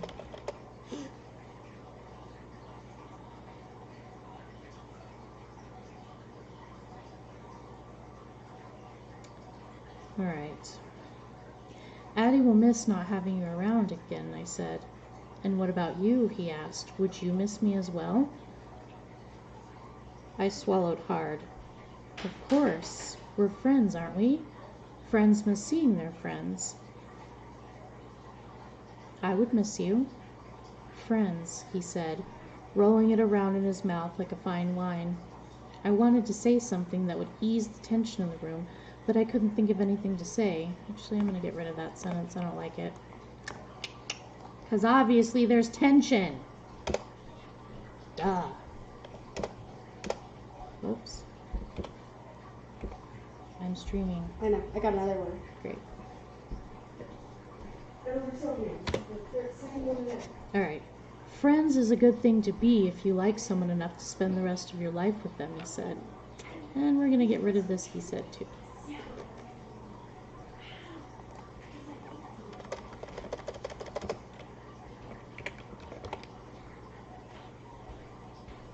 "It works for Dan and Marion," I said. "They have these little inside jokes between them. I think it keeps them sane with all the craziness of foster kids." "Like what?" he asked. "Well, Dan likes to sneak up behind Marion, and kiss her on the neck before she can chase him away, I said, smiling. He does it often, and even though Marion chases him away, I can tell she likes it. David gave me a small smile. Growing up, I don't think my parents spent more than 5 minutes in the same room with each other, unless it was a party or dinner, and even then they tended to ignore each other. Why stay married then? I said. I'm sure it would have come down to divorce eventually, except she died of cancer before it was necessary, he said, lowering his head. That's sad, I said. If I'm going to marry someone, I want to like them. Spending time, I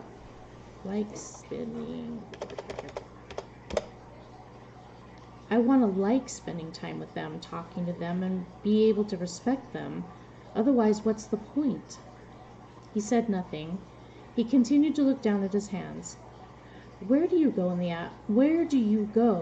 when you go outside in the afternoons? He said.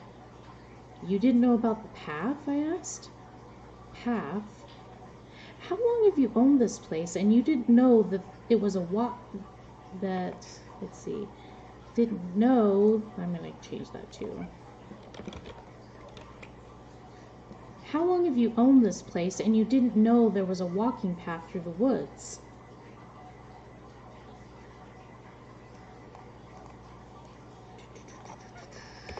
Don't know where that one came from.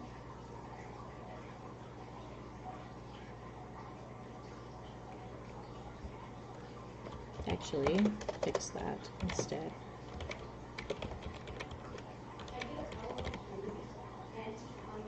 Oh, that's why that looked weird. There should have been a sentence in there.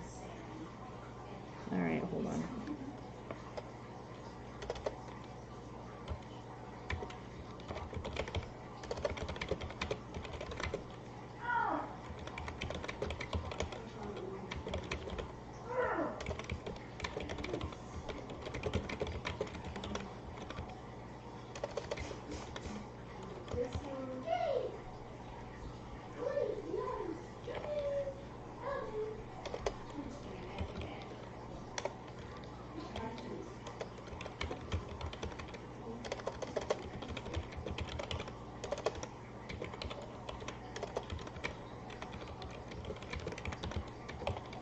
Okay. No, I didn't know. I bought the house because I liked the privacy, the layout, and the master bedroom. A sudden smile bloomed across his face. Ah, so that's how I almost ran you over. You were following it. Yes, it connects to the road to make one big lopsided circle. Hey, keep it down, please.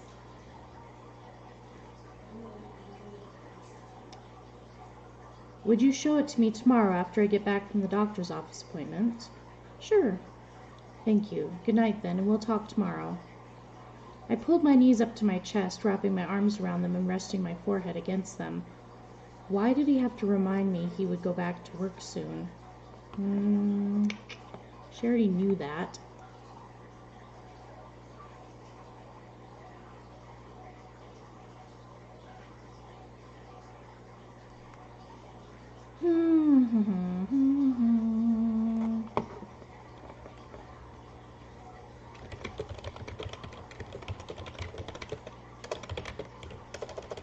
Oops.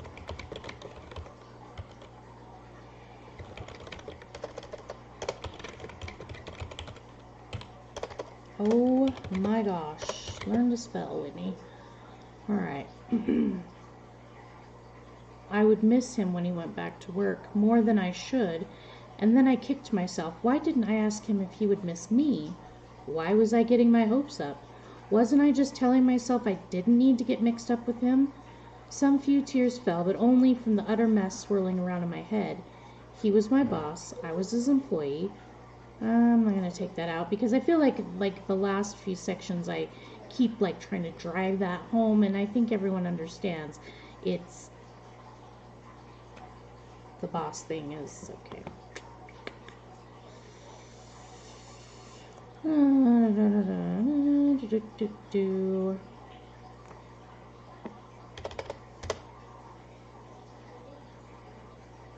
Yeah, we'll just leave it at that. Alrighty.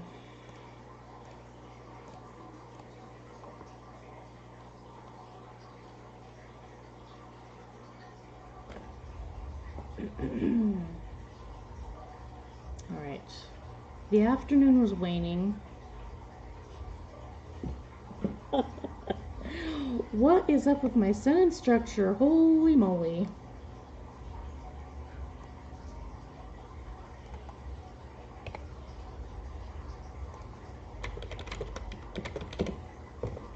Let's see if that makes any sense. The afternoon was waning before David's car drove up into the garage the next day. Okay, that sounds a lot better. Addie and I were working on salto figures as part of her art unit on sculpture. She licked her hands and made a face. I laughed. You're not supposed to eat it, I said. I'm not eating it, but it's all crusty and I was trying to get it off, she said. Well, don't lick your hands either.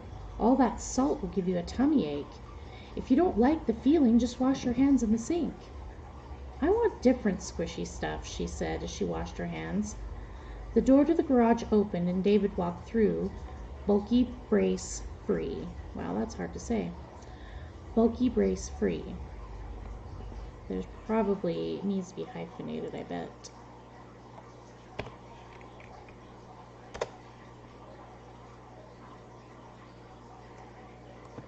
And that. Okay. You said you didn't like the Play-Doh because it was stinky, remember? I'm sure I might know someone that will have something she'll like, he said as he came up to the counter. I smiled at him and berated myself.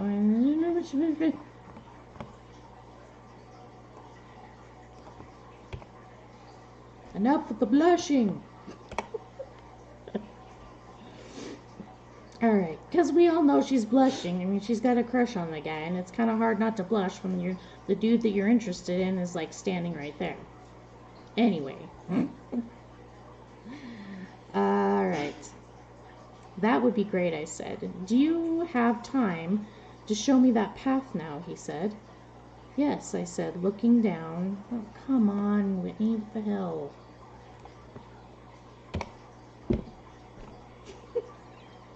Okay. Again. Yes, I said. I just have to wait until Brenda gets back from picking up your dry cleaning, and then we can go. Can I go? Addie said. I want to go on the path. You told Brenda you wanted to help her make dinner, I said, handing David some salt dough. Ugh, what is this stuff? He said, sniffing it. Salt dough, I said. Hey, Rob. Salt dough, I said. Marion used to make this all the time when I was little. I loved it. Just don't lick your hands. Tell him, Addie. You licked this? He said, looking amused. Yes, it was really salty and gross, she said. Guess you learned your lesson before you licked stuff, he said. I turned when I heard the garage door open again, and Brenda walked in with David's suits. It was yet another reminder of his return to work the next day. So I'm assuming the doctor told you were A-OK, I said. As much as can be expected, he said as he worked the dough. Well enough to work, at least. He wants me to... Still...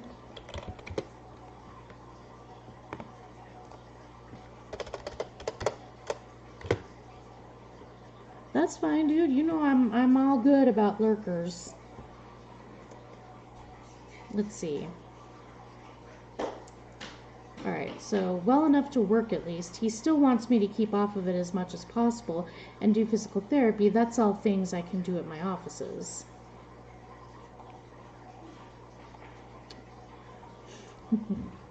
Good. I nodded. I looked over at what he was doing. He was making the simple outline of a flower. It looked like a daisy with white petals and a green stem.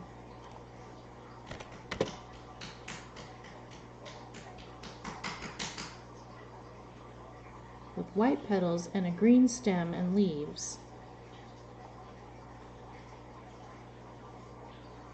Alright, see you, Mez. Alright.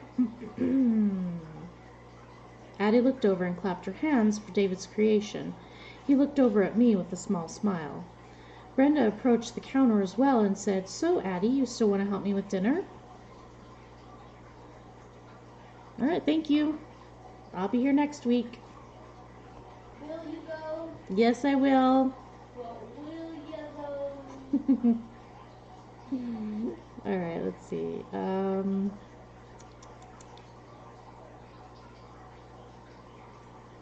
Okay. Let's see. So, Addie, you still want me to help? You still want to help me with dinner?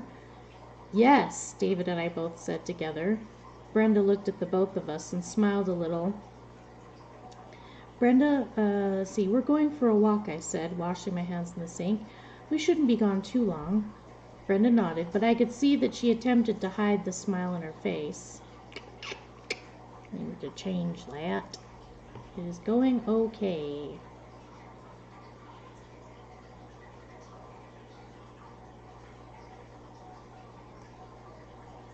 I'll get rid of that smile one and keep the other one. I like it better. Okay, so yes, David and I both said together. Brenda looked at the both of us. Look at that both.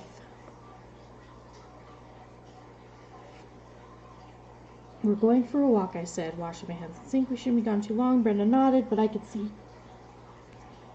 that she attempted to hide the smile on her face. I grabbed my coat and gloves and went outside. The March skies were a brilliant blue, cold. It didn't take long for the tip of my nose to get chilled. David joined me a minute later, bundled up himself. This way, I said, and I led him towards the backyard and the gazebo. I almost didn't see it myself. It's fairly well hidden, but it's become one of Addie and I's favorite things to do when the weather is nice. He nodded and continued to follow me as I started us on the path. The scent of pine hit my nose, and I breathed it in deeply. The daytimers were still chattering and squawking at each other in the upper branches, and the occasional squirrel would run across the path. I honestly had no idea this was out here.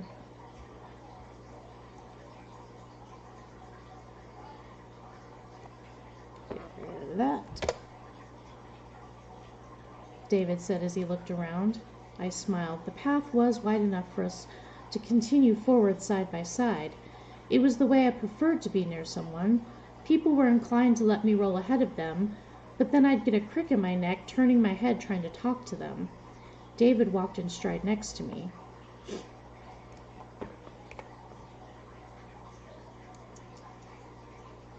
Can I ask you a personal question, he said, and you don't have to answer it if it's too painful.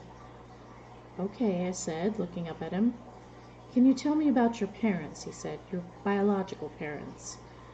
You could have blown me over with a feather, as unexpected as the question was. My memories before the accident are a little, transient, I said. I remember my parents were both blonde, and so was my little sister. I remember my mom and dad liked to laugh. That's the biggest thing. My memories of them seem to revolve around them playing with us and laughing. Lots of playing outside, like at parks, being chased and laughing. I surprised myself by having to blink away some tears. Good night.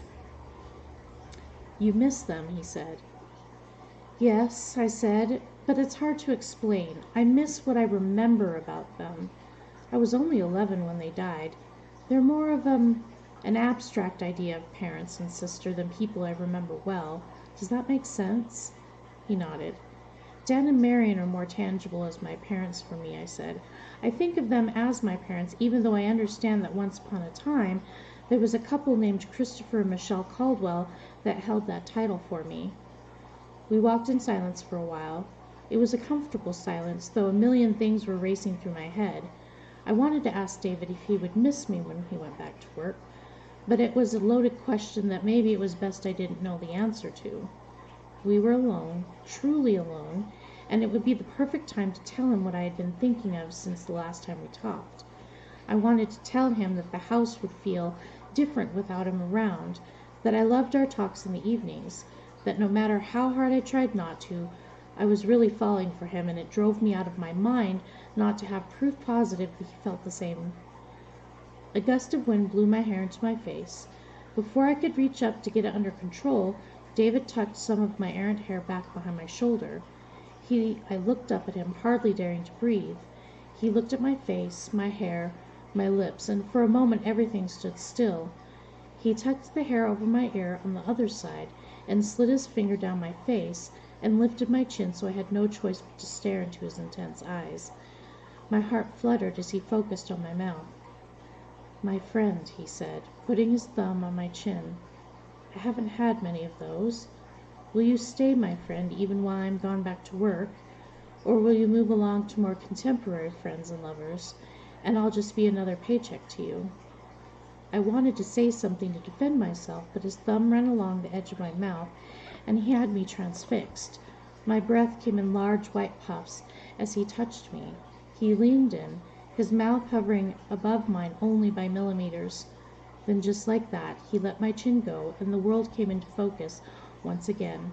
Excitement warred with disappointment as everything around me rushed to catch up to the pause in the universe he had broken. He turned around and walked ahead. I hurried to catch up with him, thankful that the exercise masked my breathing that had gone wild moments before. We reached the part of the path where it met the road to the house when he stopped once again. He looked off into the forest. "I've been thinking of creating a charity or opening a rehab center," he said, "to help those that have lost hope to find it again. And I want it to cost very little or nothing at all, so that anyone, regardless of their circumstances, can get help if they want it. I want to do it in memory of the person I used to know, and even for the man who killed your family. I'll do it for the ones that refuse help and the ones that are reaching out for help." "I think that's a wonderful idea, David," I said, touched at his sudden declaration. "Can you imagine how many lives we'll save? Not just the people getting sober, but all the people that are usually collateral damage in their lives. There will be fewer people who don't die on roadways or in homes because of it." He nodded. He managed a smile that didn't quite meet his eyes. It looked like he wanted to say something. Oh, I keep saying that. Okay, boop. Sometimes it happens that writing these in sections, you tend to forget what phrases you use, and you tend to use the same ones over and over. There was a part of me that wished I had been taller so I could hug him. Instead, I grabbed his gloved hand and squeezed.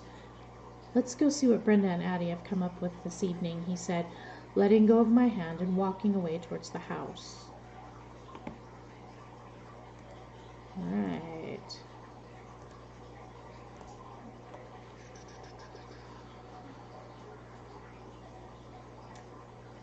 Alright, this will probably be the last section, and then I'll probably end it for the night. Alright. David did indeed go back to work the next day. There was no fanfare. There was no waving him off to work as he drove down the driveway. We just woke up the next morning and he wasn't there. It took me most of the morning to calm Addie down. She cried for her David.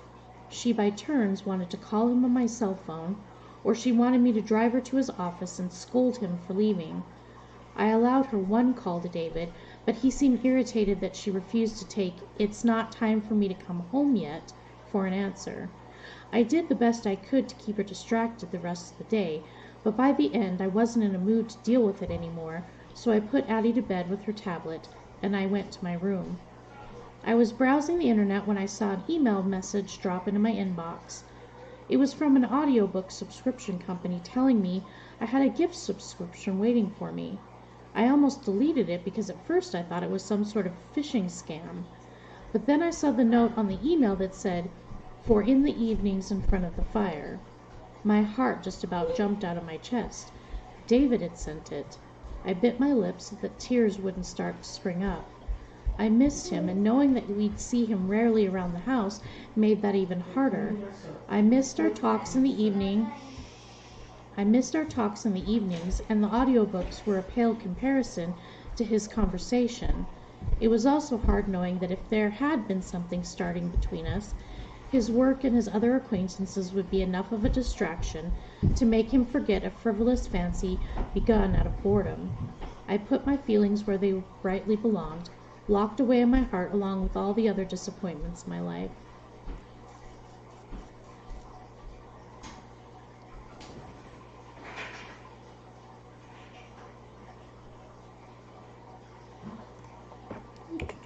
Just fixing some thingies. So Addie and I continued our routine as before, and the winter melted into spring and an early summer. I browsed my Facebook feed when a message popped up. "Hey girl, long time no see, how's everything in Utah?" It was from Kayla. When I was in college, she was one of my sorority sisters. Our group always had satelliting men that came and went depending on who was dating whom. Kayla was one of those girls that men naturally gravitated towards. She had a fun personality and long blonde hair and a petite but curvy figure.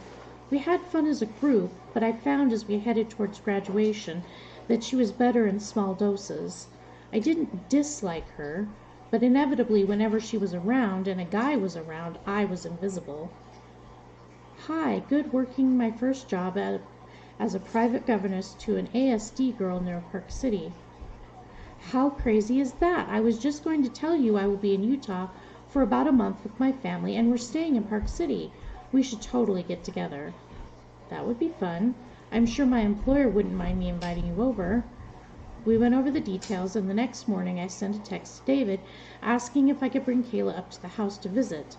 The return message from him consisted of, "That's fine, got to go." The day finally came and she drove her baby blue smart car up to the house.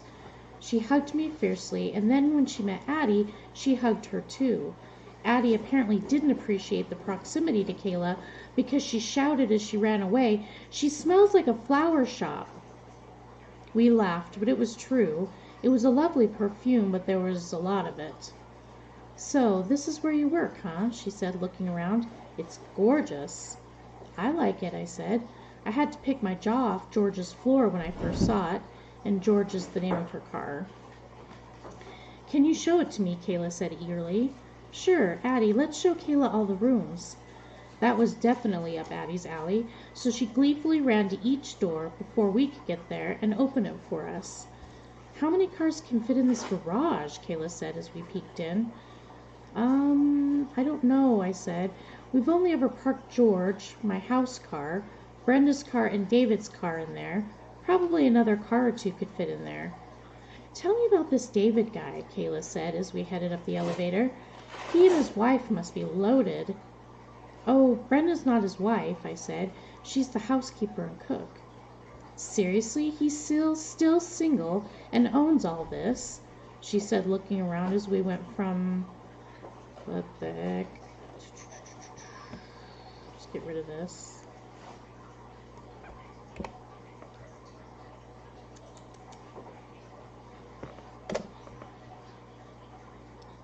Let's see.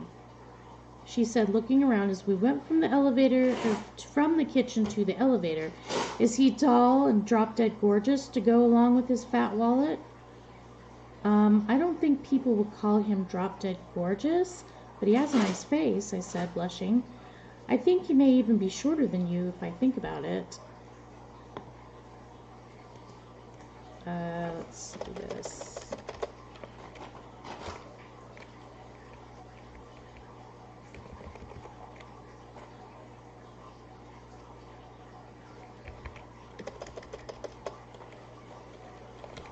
Whoops. "He's shorter than you if I think about it." Kayla's face fell a bit at that, but she brightened up when I showed her David's master suite. Truth be told, I had never really been in here myself. It reminded me of my room, only much, much bigger. There was a massive California king bed set up right in the middle of the room with matching bedroom pieces. Why a man who was hardly ever here needed a bed so big, I wasn't sure.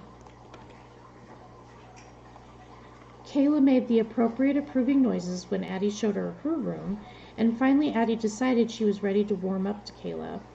We went back downstairs where Brenda had set up a nice lunch for all of us. We were getting ready to eat when the front door opened and David walked in.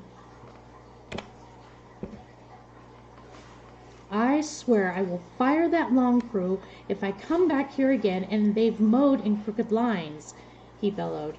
"Is it really too much to ask for a guy on a four-wheeler to drive straight? I won't be staying long. I just dropped by to pick up some boxes I forgot at the office." When he finally looked up, it startled him to see that we had company. "David, you remember I texted you about having a friend come up and visit," I said. Yes, he said. I seem to recall you saying that or something similar. Kayla, this is my boss and friend, David Kent. David, this is my friend from college, Kayla West. Good to meet you, good to meet you, he said gruffly, but I noticed he couldn't take his eyes off of her. I'm glad to meet you too, she purred the words. Hannah talks about you a lot. His surprised eyes flicked over to mine and then were quickly back on Kayla. You have a lovely home, Kayla continued, and your daughter is so amazingly adorable. Thank you, he said. Is it lunchtime already? I was about to confirm this, but Kayla beat me to it.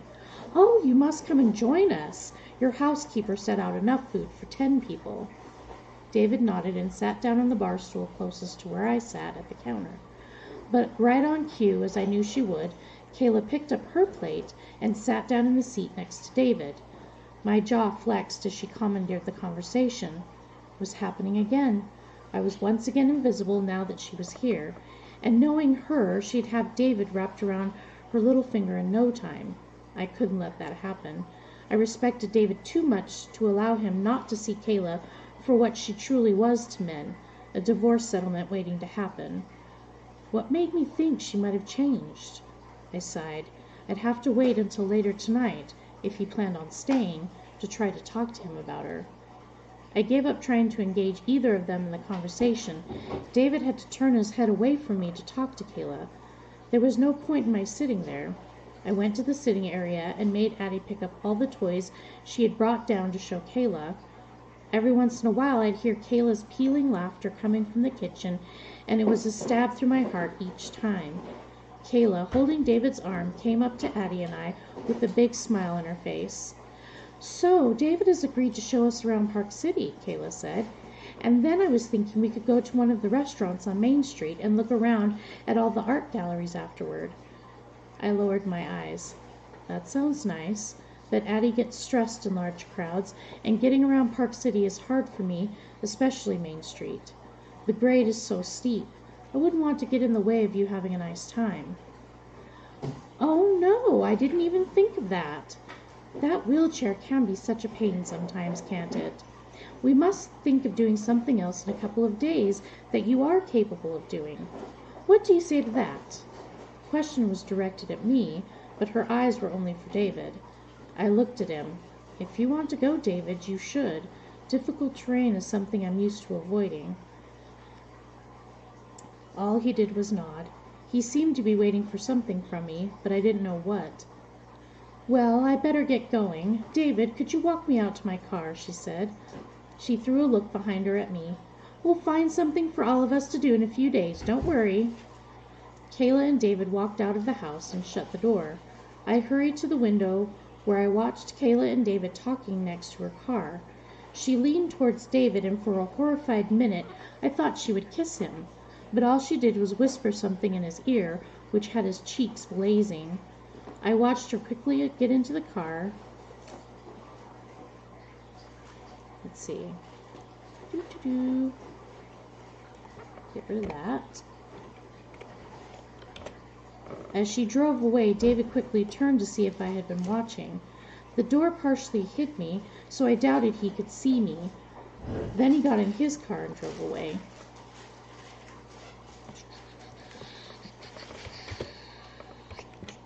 I sat in front of the door, breathing in and out slowly, trying to get my feelings under control. I closed my eyes and put my hands to my head. I would not cry. It would be stupid to cry. There was no understanding between him and me. I couldn't fairly say he was mine, so why was I feeling so jealous? Addie came up to me and gave me a hug. Hannah, do you have a headache? She said. Yes, Addie, I do, I said. Maybe we can put on a movie on the big TV, and then we'll get back to your schoolwork tomorrow, okay? Okay, Addie said excitedly. She grabbed the remote and started looking through the movies available. I went into the kitchen and popped some popcorn for her, and she sat and watched her show and munched, while I lay down with my arm over my eyes. I just couldn't get that image of Kayla leaning into David out of my head, and David doing nothing to stop her. So not only was I mad at Kayla, wishing heartily I'd never invited her in the first place, but mad at David for being so easily hooked by someone like Kayla. It wasn't fair. Who knows what could have happened between us if I had been given just a little more time. Tears trickled down the sides of my eyes and into my hair. Alrighty. So now we have a little bit of competition.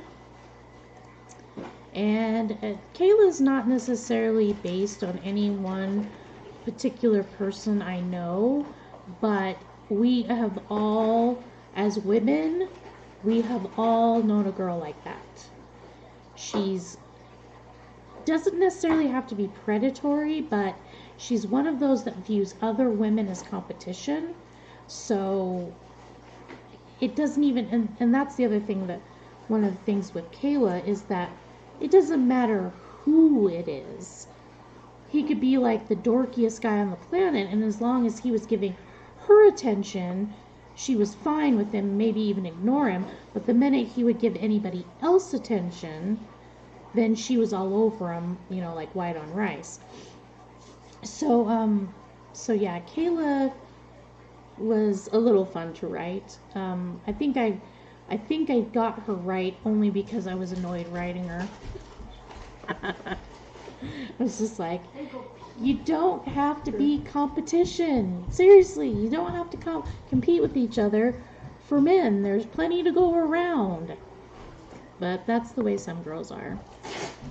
So, anyway, a couple things before I end the stream. First off, if you are a writer of romance, I have a online Discord group called the Writers Romance Group. Yeah, terribly original, right? And it is specifically for being able to find people to critique your work, to do beta reading, to just, hey Cliff, and basically just, you know, support you as a writer of romance. So if you're interested, there is, I want to say there's a link to that on my webpage, whitneycivil.com, but there's also, I also made a website specifically for that group, and that's romancewritersgroup.wordpress.com, so you can go there too. The other thing is, next Tuesday, or I should say this upcoming Tuesday, we'll be having critique group. So if you want to join and then you want to bring something for people to review, then that starts at 3 p.m. Mountain Standard Time. So you basically just have to figure, you know, at what appropriate time that is for you. Let's see what else. Always on Wednesdays. I will try not to forget again, but I shouldn't. So always Wednesdays at 8 p.m. Mountain Standard Time is when I do this. And I have been working on Dark Mountain a lot, simply because it's the one that's the actual closest to either being ready for querying agents, or it's might possibly be ready to self-publish. I haven't quite decided what I'm going to do with that yet.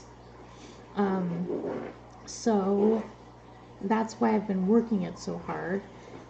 But eventually I would like to start working on Imperfect Timing, and then I might go back to the first book in the Young Single Austins series called Mansfield's Second Ward, which is a rewrite of Mansfield Park by Jane Austen. And that too is a modern rewrite in the context of young single adults and the singles wards.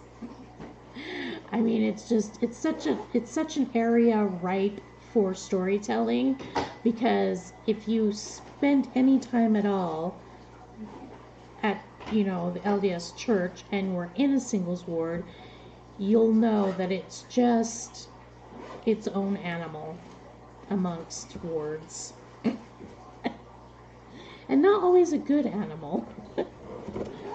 but it serves its purpose. I've known plenty of people that met their future spouse there, and so it's a good thing, but there's definitely some crazy things that go on there. So anyway, yeah, so I think that's all that I have for today. And then let's plan for next week. And if you want writers group next week, and I swear there's something else that I'm forgetting. Oh, if you are curious to know what a mostly polished book of mine reads, I guess that's a horrible way of saying it. Okay, so I have a finished book on the online platform Wattpad. Its title is Sweetwater. It is also about a paraplegic woman, except for in this particular case, she's much older, so she's mid-30s. Yeah, mid-30s. A widow with 2 kids, and she meets a really good-looking guy. So if you'd like to sample my work and what it really reads like, then you don't even need to sign up for Wattpad to read it. You would just go to Wattpad and either search for my name or my handle, which is Whitney Writes Book, or do a search for the book Sweetwater. Then as well, I have been really good at making sure that the second book, it's the companion book to Sweetwater called Ophelia. It's the main character in the first book's sister and her story. That one's being updated regularly on Fridays, so make sure to check that out. I will say that I do not write what could be considered smut.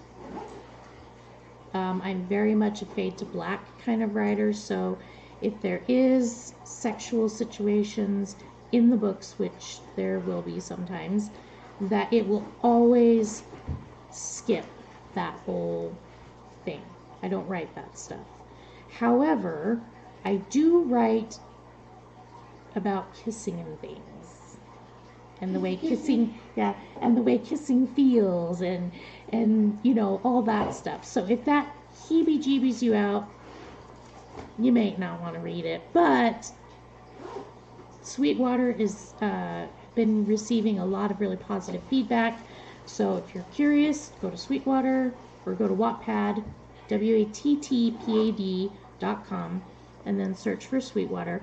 The main themes of it is woman finding love after her husband was deceased, and fitting a new person into her life after with kids, and then Philip, the hottie, former military, special forces, and he's dealing with PTSD. So there's a lot of themes of military, war, and then a lot of conversations about suicide and PTSD, mental disorders that come with being in combat. So, if that interests you, go ahead and check it out. Anyway, good night everybody, and I will see you next week, unless you join Romance Writers Group, and then that's this upcoming Tuesday.